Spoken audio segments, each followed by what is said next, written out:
SRS Tamil வானொலிக்கும் வானொலியின் உரிமையாளர் திருவாளர் ரவிசான் அவர்களுக்கும் எஸ்ஆர்எஸ் தமிழ் வானொலியை கேட்டுக்கொண்டிருக்கும் அனைத்து உறவுகளுக்கும் இந்த நிகழ்வை செய்வதற்கு நமக்கு நல்ல அறிவுரையை தரும் நிரா சுரேஷ் அவர்களுக்கும் அமுதா ரவிசான் அவர்களுக்கும் ஜேர்மன் தர்சினி அவர்களுக்கும் அன்பான வணக்கம்.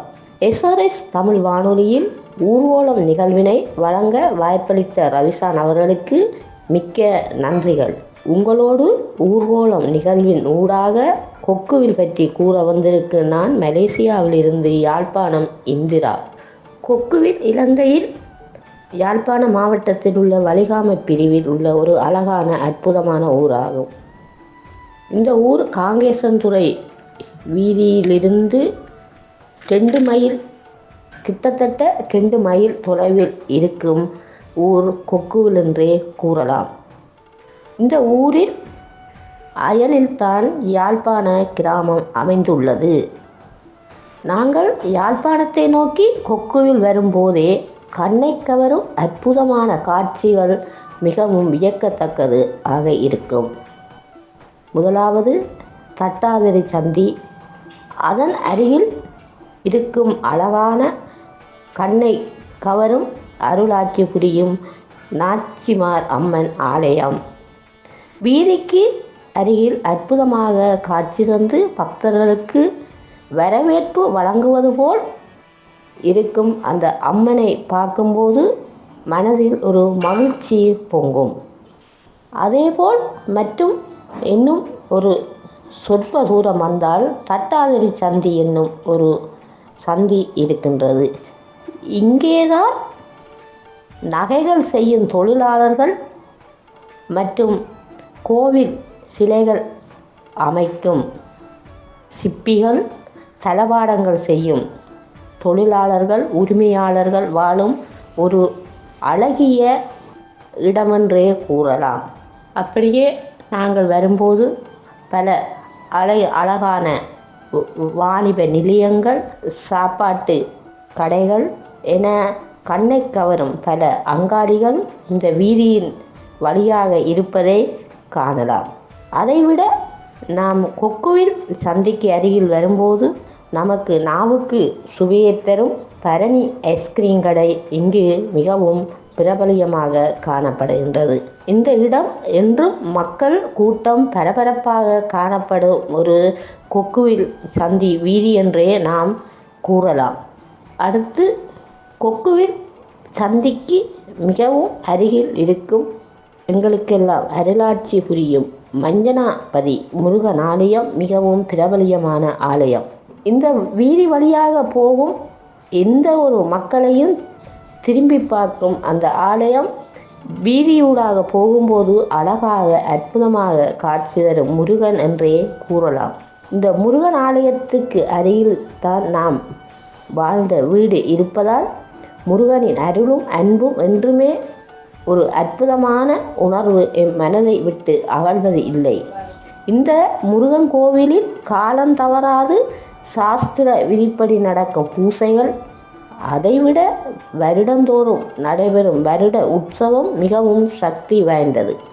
இவ்வூர் மக்கள் அதிகமானோர் வெளிநாடுகளில் வாழ்வதால் இந்த கோவிலில் நடைபெறும் மிகவும் அற்புதமான வருடந்தோறும் இந்த முருகனின் உற்சவத்தை வந்து தரிசித்து போவதை நாம் என்றும் காணலாம்.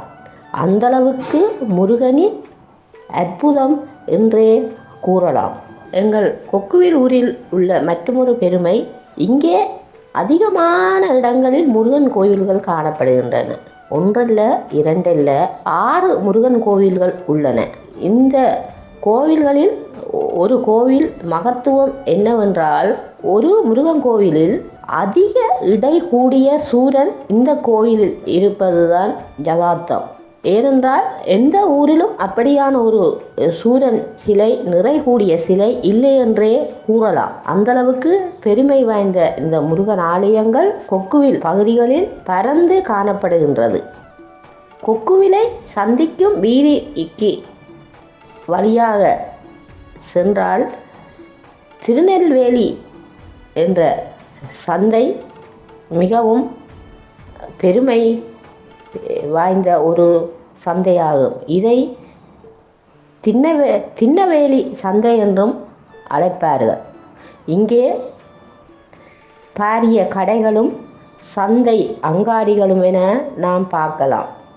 இந்த சந்தையில்தான் நம்மூர் மக்கள் அதிகமாக மரக்கறிகள், பழங்கள் என அங்கு சென்றுதான் தங்களுக்கு தேவையானதை இங்கே மலிவு விலையில் வேண்ட முடியும். நமது ஊர் சிறு கடை வியாபாரிகளும் இந்த திண்ணவேலி சந்தையில்தான் எந்த பொருட்களையும் கொள்முதல் செய்வார்கள். மற்றும்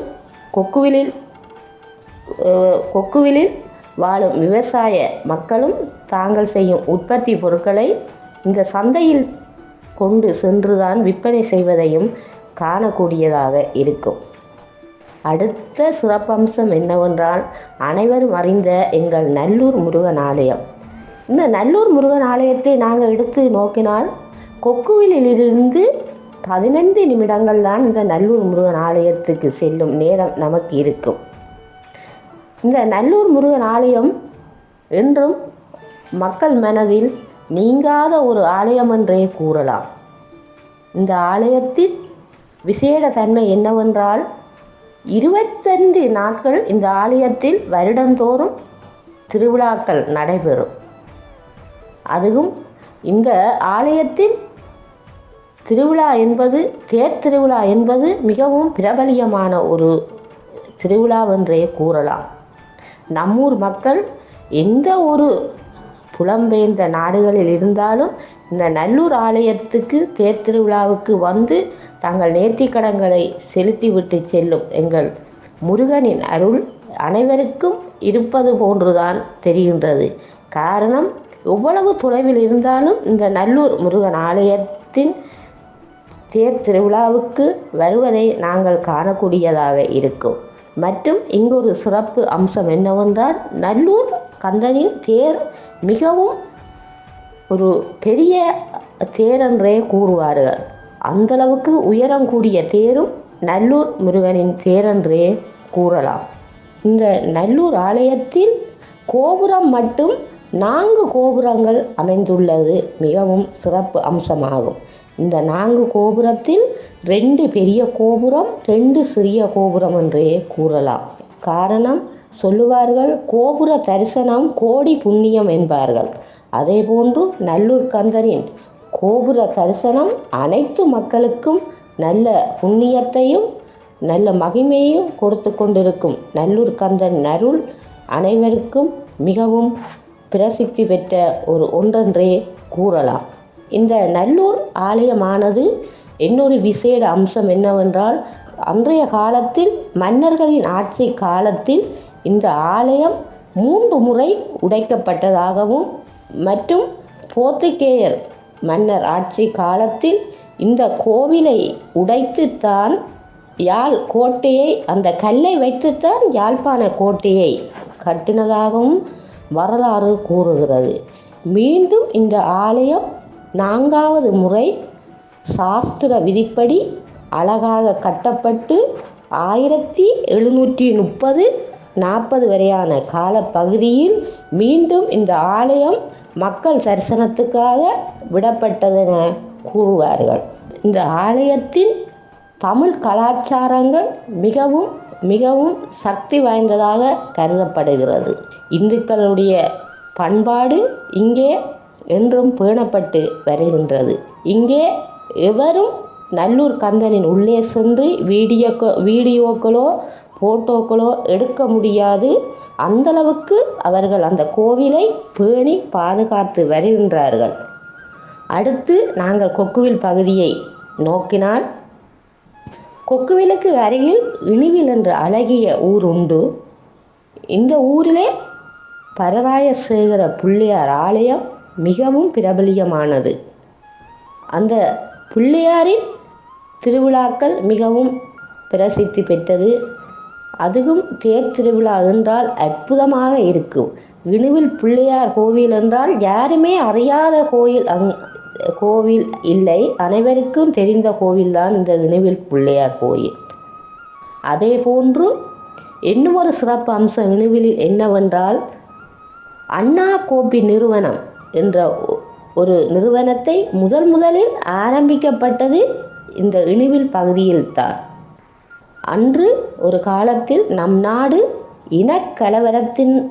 இனக்கலவரம் நடைபெற்ற காரணத்தினால் அனைத்து மக்களும் வேலை இல்லாமல் தங்கள் அடிப்படை வசதிகள் எதுவும் இல்லாமல் இருந்த நிலையில்தான் இந்த நிறுவனம் அமைக்கப்பட்டது. இந்த நிறுவனம் அமைக்கப்பட்டவுடன் எங்கள் ஊரில் பல மக்களுக்கு வேலை வாய்ப்பை கொடுத்து உதவிய நிறுவனம் என்றே இந்த நிறுவனத்தை நாம் கூறலாம். இந்த நிறுவனத்தின் உரிமையாளரை நோக்கினால் அவரும் மிகவும் சேவை மனப்பான்மை உடையவர். அனைத்து மக்களையும் தன் உறவாகத்தான் நினைப்பவர். உரிமையாளர் என்பதை விட அவர் நம் உறவு என்று சொல்லிக் கொள்வதில் நாம் என்றுமே நம்மூர் கொக்குவில் மக்கள் என்றுமே பெருமை கொள்வார்கள். ஏனென்றால் அந்தளவுக்கு நம் ஊரில் அவர் என்றும் மக்களிடம் அதிக விசுவாசம் என்றே கூறலாம். ஏனென்றால் அந்த காலத்தில் இனக்கலவரம், தொழிலில்லாத பிரச்சனை, இது எல்லாவற்றையும் மனதில் கொண்டுதான் அந்த இணுவில் அண்ணா கோப்பி நிறுவனம் நிறுவப்பட்டு எத்தனையோ ஆயிரக்கணக்கு மக்கள் என்று சொல்லலாம், அத்தனை மக்களுக்கும் வேலைவாய்ப்பை வழங்கி அவர்களின் அனைத்து தேவைகளையும் நிறைவேற்றிய அந்த நிறுவனத்துக்கும் நான் என்றுமே வாழ்த்துக்கள். இதேபோல் மற்றும் எங்கள் அயல் ஊர்களை பார்த்தால் கோண்டாவில் கோப்பாய், சுன்னாகம், அதற்கு அடுத்தது தெல்லிப்பளை என அப்படியே நீண்டு கொண்டே போகும். இதற்கெல்லாம் ஒரே வீதி நம் கொக்குவில் வீதிதான். அனைத்து மக்களும் இந்த கொக்குவில் வீதி ஊடாகத்தான் இங்கே யாழ்ப்பாணம் வர முடியும். கொக்குவிலும் பழைய சந்தை, புதுச்சந்தை என்ற 2 சந்தை உண்டு. இப்போது புதுச்சந்தை தான் இயங்கி வருகின்றது. இந்த புதுச்சந்தை 2 கட்டிடங்களாக பிரிக்கப்பட்டுள்ளது. ஒரு கட்டிடத்தில் மரக்கறி வகைகள், பழ வகைகள் என விற்பனை செய்யப்படுகின்றன. அடுத்த கட்டிடத்தில் மாமிச வகைகள் இருக்கின்றன. இவ்வூர் மக்கள் அடிப்படை வசதிகள் அனைத்துமே இந்த கொக்குவில் சந்தையில் இருக்கின்றது என்றே கூறலாம். உதாரணமாக மக்களின் அடிப்படை வசதிகளில் ஒன்று மின்சாரம். இந்த மின்சார நிலையமும் கொக்குவில் சந்தையில் இருக்கின்றது. கொக்குவிலில் அம்மன் ஆலயங்களும் ரொம்ப உண்டு. அதிலும் நந்தாவில் அம்மன் ஆலயம், தாவடி காளியம்மன் ஆலயம் என பிரசித்தி பெற்ற இந்த அம்மன் ஆலயங்கள் என்றே கூறலாம். காரணம், கொக்குவில் பகுதியில் கூடுதலாக வாழ்பவர்கள் இந்துக்கள். அந்த காலத்திலிருந்து இந்த காலம் வரை ரொம்ப அதிகம் என்றே கூறலாம். இந்துக்கள் தான் ரொம்ப அதிகமாக இங்கு வாழ்கிறார்கள். அதனால் ஆலயங்களும் ரொம்ப அதிகம் என்றே கூறலாம். இன்னொரு மகத்துவம் என்னவென்றால், ஒவ்வொரு வீடுகளிலும் காணிக்குள் வைரவர் சிலை வைத்து வழிபடுவதை இன்றும் நாம் காணலாம். அது மிகவும் மகத்துவமானது. வைரவர் என்பது சொல்லுவார்கள், வைரவர் பணத்துக்கு அதிபதி, அனைத்து பணப்பிரச்சனையை முடிக்கும் ஒரு தெய்வம் என்பார்கள். அடுத்தது காவல் தெய்வமாகவும் வைரவரை கொக்குவில் பகுதி மக்கள் தங்கள் இல்லங்களில் வளவுக்குள் சிறு ஆலயங்களாக அமைத்து வழிபடுவதை இந்த காலத்திலும் நாம் காணக்கூடியதாக இருக்கின்றது. மற்றும் இங்கு கல்விக்கு முதலிடம் உண்டு. இங்கு கல்விக்கென்றே மிகவும் பிரபலியமான ஒரு பாடசாலை கொக்குவில் இந்து கல்லூரி ஆகும். இந்த பாடசாலை 2 பிரிவுகளாக பிரிக்கப்பட்டுள்ளது. ஒன்று ஆரம்ப பாடசாலை, இங்கு சிறுவர்கள் கல்வி கற்கிறார்கள். மற்றது இந்து கல்லூரி, இங்கு பெரிய மாணவர்கள் கல்வி கற்கின்றார்கள். இந்த இந்து கல்லூரியில் மிகவும் பெருமை என்னவென்றால், இந்த கல்லூரியில் கற்கும் அனைத்து மாணவர்களும் கல்வியில் சிறந்து விளங்குகிறார்கள். இம்முறையும் உயர்தர பரீட்சையில் யாழ் மாவட்டத்தில் இந்து கல்லூரி முதன்மை இடத்தில் இருப்பது கொக்குவில் இந்து கல்லூரி என்பதில் பெருமை கொள்கிறோம். இந்த கொக்குவில் இந்து கல்லூரி முதலிடத்தில் இருக்கின்றது மிகவும் எங்களுக்கும் பெருமை தருகின்றது. இந்த கல்வியை கற்பிக்கும் அந்த ஆசிரியர்களின் அற்புத செயல்பாடும், கொக்குவிலில் இருக்கும் பெற்றோர்களின் அந்த கல்வியின் மேல் வைத்திருக்கும் அந்த பற்றுதலும் இந்த மாணவர்களின் வளர்ச்சிக்கு காரணம் என்றே கூறலாம். எனவே கல்விக்கு கொக்குவில் இந்து கல்லூரி மிகவும் பிரபலியமாக இன்றும் விளங்குகின்றது, அன்றும் விளங்குகின்றது. மக்களின் வாசிப்பு திறனை கூட்ட வேண்டும், அன்றாட விடயங்களை அறிய வேண்டும் என்பதற்காக கொக்குவில் பகுதிகளில் பல சமூக நிலையங்கள் நிறுவப்பட்டு உள்ளன. இதன் மூலம் மக்களின் வாசிப்பு திறனை கூட்டுவது மட்டுமில்லாமல் அவர்கள் பல விளையாட்டுத்துறை அத்துடன் ஆங்கில கல்வி சார்ந்த சகல விடயங்களையும் மக்களுக்கு கொடுத்து அதன் மூலம் மக்களின் அறிவு திறனை வளர்த்து வருகின்றார்கள்.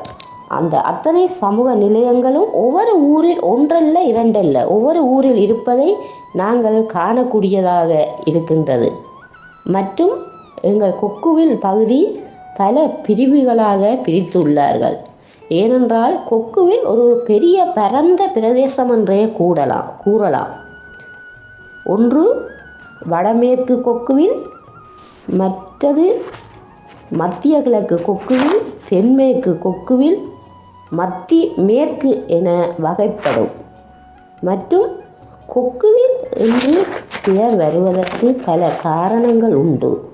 ஒன்று, கொக்கு என்றால் கரும்பு, இதனால் கொக்குவில் என்று பெயர் வந்தது என்றும் கூறுவார்கள். அடுத்தது, வில் என்பது சங்க காலத்தில் குளம் என்று பொருள்படும். மற்றும் கொக்குவில் நந்தாவில் பகுதியில் ஒரு பெரிய குளம் உண்டு. அந்த குளத்தில் பல கொக்குகள் இங்கே காணப்படுமா. அதனால் கொக்குவில் என்றும் பெயர் வந்ததாக அந்த காலத்து மக்கள் கூறுவார்கள். அடுத்து கொக்குவிலை நோக்கி நாங்கள் நோக்கினால், கொக்குவிலில் இருந்து போகும் பாதையில் தான் மரதனா மடம் என்ற ஒரு அழகான ஊர் உள்ளது. இங்கே மகிமை கொடுக்கும் ஆஞ்சநேயர் ஆலயம் மிகவும் பிரபலியமானது. இந்த ஆஞ்சநேயர் மக்களுக்கு மிகவும் அனைத்து வேண்டுதல்களையும் நிறைவேற்றும் ஒரு ஆலயம் என்று கூறுவார்கள். மற்றும் இங்கே கொஞ்சம் தள்ளி பார்த்தால் இன்னும் ஒரு அண்ணா கோப்பி நிறுவனம் தங்கள் அனைத்து பொருட்களையும் மக்களுக்கு கிடைக்க வேண்டும் என்பதற்காக அந்த இடத்தில் நிறுவி உள்ளார்கள். அடுத்தது இங்கு கொஞ்சம் தள்ளி வந்தால் இணுவிலில் அந்த காலத்தில் ஒரு தனியார் ஆஸ்பத்திரி பிரபலியமானது. அந்த காலத்தில் ரொம்ப பிரபலியம் என்றே கூறலாம். மற்றது இணுவிலை எடுத்து நோக்கினால் ஒரு கல்லூரி உண்டு. அந்த கல்லூரிக்கு மத்திய கல்லூரி என்று கூறுவார்கள். அடுத்து கோண்டாவல் சந்திக்கு அருகில் உப்புமடம் என்ற ஒரு ஊர் உண்டு. இந்த உப்புமடத்தில் உப்புமட பிள்ளையார் என்ற ஒரு ஆலயம் மகிமை பெற்ற ஆலயமாகும். மற்றும் தாவடி சந்தி, இதன் வலது பக்கம் திரும்பி சென்றால் சுருமலை என்ற ஒரு அழகான ஊர் இருக்கும். இங்கே அழகிய அம்மன் ஆலயம், சுருமலை அம்மன் ஆலயம் என்பார்கள். இந்த ஆலயமும் மிகவும் பிரபலியம் வாய்ந்தது. கொக்குவில் சந்திக்கு அருகில் பார்த்தால் 2 பெரிய திருமண மண்டபம் இப்போது கட்டப்பட்டு உள்ளது. மக்களுக்கு என்னென்ன தேவைகள் இருக்கின்றது என்பதை மனதில் கொண்டு அவர்களின் அனைத்து அடிப்படை வசதிகளையும் நிறைவேற்றி கொண்டே இருக்கிறார்கள் அந்த இடத்தில். அதனால்தான் இன்று ஒன்றல்ல 2 திருமண மண்டபம் கொக்குவில் சந்தியில் இருப்பதை நாம் காணலாம். மற்றது இன்னொரு விடயம் என்னவென்றால், அன்றைய காலத்தில் பாடசாலைகள் எதுவும் இல்லை. அதனால் மக்கள் கல்வியை பெறுவதற்கு மிகவும் சிரமப்பட்டார்கள். அன்றைய காலத்தில் ஒரு புலவர் ஒருவர் நிறுவிய பாடசாலை தான் ஸ்ரீ ஞான பண்டித வித்தியாசாலை ஆகும். அன்றைய காலத்து மக்கள் அந்த பாடசாலையில் தான் இந்த கல்வியை தொடங்கினார்கள். கொக்குவில் கிழக்கில் அதிக கல்விமான்கள் அதிகமாக வாழ்கின்றார்கள். காரணம், கொக்குவில் இந்து கல்லூரி கொக்குவில் கிழக்கு அருகில் இருப்பதால் தான் இந்த ஊர் மக்கள் கல்விக்கு ஒரு மகத்துவம் கொடுக்கிறார்கள் என்று எண்ண தோன்றுகிறது. கல்வியிலும் சரி தொழிலும் சரி மக்கள் எவரும் சலித்தவர்கள் இல்லை என்பதை மனதில் கொண்டு இங்கு நின்ற ஊர் என்ற ஒரு கொக்குவில் இருக்கின்றது. அந்த ஊரை போய் பார்த்தால் அங்கே நெல் அறுவடை செய்வதையும் விவசாயம் செய்வதையும் நாம் காணலாம். காரணம், உணவுக்கு தேவை விவசாயம் என்பதை கருத்தில் கொண்டு அந்த விவசாயத்திலும் கொக்குவில் மக்கள் சரித்தவர்கள் இல்லை என்பதை நாங்கள் இங்கே காணலாம். அன்றைய காலத்தில் மக்கள் பொதுவான தங்கள் அடிப்படை விடயங்கள் வேலைகள் செய்வதற்கு செல்வதென்றால் கூடுதலாக யாழ்ப்பாணம் நோக்கித்தான் செல்ல வேண்டும். ஆனால் அன்றைய காலத்தில் போக்குவரத்து வாகனங்கள் ரொம்ப ரொம்ப குறைவென்றே கூறலாம். அதுவும் காலை வேளை ஒரே ஒரு வாகனம் மட்டும் அசைந்து ஆடிக்கொண்டு தான் வரும். அந்த வாகனத்தை தான் அன்றைய காலத்தில் கூறுவார்கள் காதல் வாகனம் என்றும் அழைப்பார்கள். காரணம், வாலிபர்கள் யுவதிகள் இந்த வாகனத்தில் தான் பயணம் செய்வதற்கு ரொம்ப நேரம் எதிர்பார்த்து கொண்டிருக்க வேண்டிய காலம். அதுவும் ஒரே ஒரு வாகனம் என்றால் அதிக சன நெருக்கடி. வாகனத்துக்குள் சன நெருக்கடிக்குள் ஏறினால் எப்படி இருக்கும் என்று அனைவரும் அறிந்த விடயம். அதுவும் காங்கேசன்துறையிலிருந்து நம் கொக்குவிலுக்கு வருவதென்றால் ஆகா, எத்தனை ஊர் மக்கள் அந்த வாகனத்துக்குள் அதிகமென்றே கூறலாம். அதுவும் வாகனத்துக்கு நிற்பவர்கள் இளைஞர்கள் யுவதிகள் என்றால் இங்கே காதல் கணைகளும் இங்கே அதிகமாகத்தான் காணப்படும். காரணம், திரும்ப திரும்ப சந்திக்கும் முகங்கள். அதுதான் மனதுக்குள் ஒரு பாடல் ஒன்று மனதுக்குள் வரும். என்னவென்றால், கண்ணும் கண்ணும் கொள்ளையடித்தால் காதலென்று அர்த்தம், கடலை வானம் கொள்ளையடித்தால் வேகமென்று அர்த்தம், பூவை வண்டு கொள்ளையடித்தால் புதையலென்று அர்த்தம். அதே போன்று கண்ணும் கண்ணும் கொள்ளையடித்தால் காதல் என்று தான் அர்த்தம். அதே போன்று இங்கே இந்த வாகனத்தில் வரும் யுவதிகள் இளைஞர்கள் இந்த காதலுக்காகவே வருவோர்களும் இருப்பதை அந்த நாளில் காணலாம் என்று கூறுவார்கள். இந்த வாகனத்தில் சந்தித்த யோடிகள் காதல் கல்யாணம் வரை சென்றதும் உண்டு, விட்டதும் உண்டு என்பார்கள். ஆனால் இன்று போக்குவரத்து வாகனங்கள் அதிகம். காரணம், கொக்குவில் மக்களின் வாழ்க்கை தரம் இன்றைய காலத்தில் மிகவும் உயர்வு. அதனால் வீட்டுக்கு வீடு வாகனங்கள் இன்று அதிகமாக உள்ளது. இருந்தாலும் நமது கொக்குவில் வீதி என்றுமே பரபரப்பாகவே காணப்படும். ஒரு அழகிய வீதி என்றே, அழகிய ஊரென்றே கூறலாம். அதுவும் இரவு வேளை வெளியில் நின்று பார்த்தால் கண்ணுக்கு எவ்வளவு ஒரு அழகாக அந்த வீதி வாகனங்கள் சென்று வருவதும், மக்கள் கூட்டம் துவிச்சக்கர வண்டி ஆட்டோ வண்டி என செல்வதும் ஒரு அழகாக காட்சி தரும். அப்படியான ஒரு அழகான வீதிதான் கொக்குவில் வீதி. அன்றைய காலத்தில் கொக்குவில் பகுதிகளில் வீடுகள் எல்லாம் சிறு சிறு வீடுகளாகத்தான் காணப்பட்டது. காரணம், வசதிகள் குறைவு. ஆனால் இன்றைய காலத்தில் கல்வியில் மேம்பட்டு கல்விமான்களும் அதிகம் மற்றும் வெளிநாடுகளில் சென்று வேலைவாய்ப்பை பெற்றவர்களும் அதிகம். இதனால் வீடுகள் எல்லாம் மாளிகை வீடுகளாக்கப்பட்டு மேல்மாடி வீடுகளாக்கப்பட்டு கொக்குவில் பகுதியை நோக்கி பார்த்தால் மிகவும் கண்ணை கவரும் அழகிய வீடுகள் இன்று காணக்கூடியதாக இருக்கின்றது. மற்றும் கொக்குவில் மக்களின் இன்னொரு பழக்கம் என்னவென்றால், வீட்டை அமைத்தால் அருகில் அழகான பூந்தோட்டம் மாதிரி பல வண்ண பூக்கன்றுகளை நட்டு அந்த இடம் ஒரு பார்ப்பதற்கு ஒரு பசுமையான அழகான இடமாக காட்சி தருகின்றது. மற்றும் கொக்குவிலை எடுத்து நோக்கினால் கொக்குவில் இன்னும் ஒரு விடயம் இங்கே பிரபலியமானது என்னவென்றால், அனைவரும் விரும்பி உண்ணும் பலாப்பழம் கொக்குவிலில் அதிகமாக காணப்படுகின்றது. கொக்குவில் பகுதியில் அதிக இடங்களில் பலாப்பழம் மற்றும் அந்த ஈரப்பலாக்காய் என்ற ஒரு ஒரு மரமும் இங்கே அதிகமாக காணப்படுகிறது.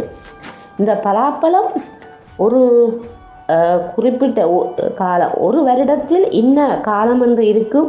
அந்த காலத்தில் தான் இந்த பலாப்பழம் காய்க்கும். அந்த காலத்தில் கொக்குவில் பகுதியில் எந்த இடத்தில் பார்த்தாலும் பலாப்பழம் இருக்கும்.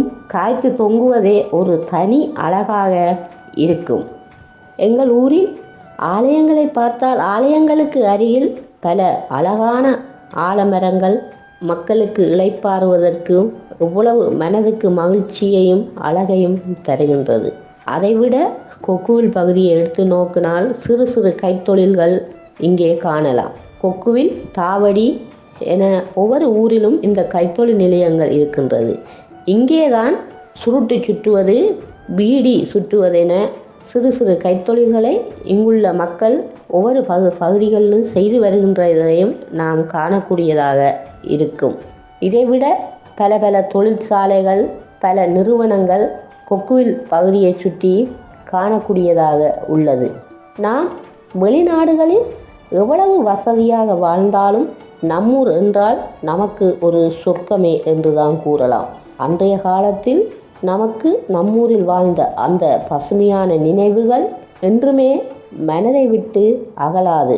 அந்தளவுக்கு சந்தோஷத்தை தந்த நம் ஊரே என்றே கொக்குவில் ஊரை கூறலாம். அதுதான் சொல்லுவார்கள், ஒரு பாடல் ஒன்று உள்ளது.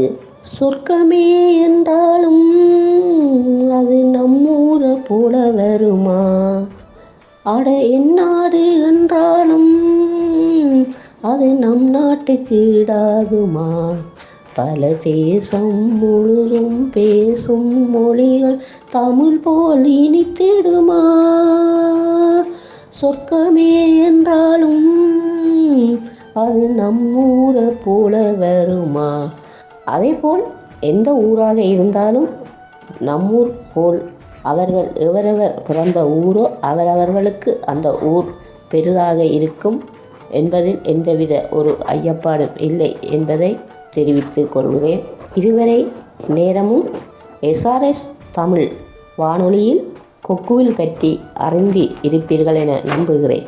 இந்த அழகிய வாய்ப்பினை எனக்கு தந்த SRS தமிழ் வானொலிக்கும் திரு ரவிசான் அவர்களுக்கும் நன்றிகளை கூறிக்கொண்டு, என்னை வாழ்த்திய அனைத்து அன்பு உள்ளங்களுக்கும் மீண்டும் நன்றிகளை கூறிக்கொண்டு விடைபெறும் நான் யாழ்ப்பாணம் இந்திரா.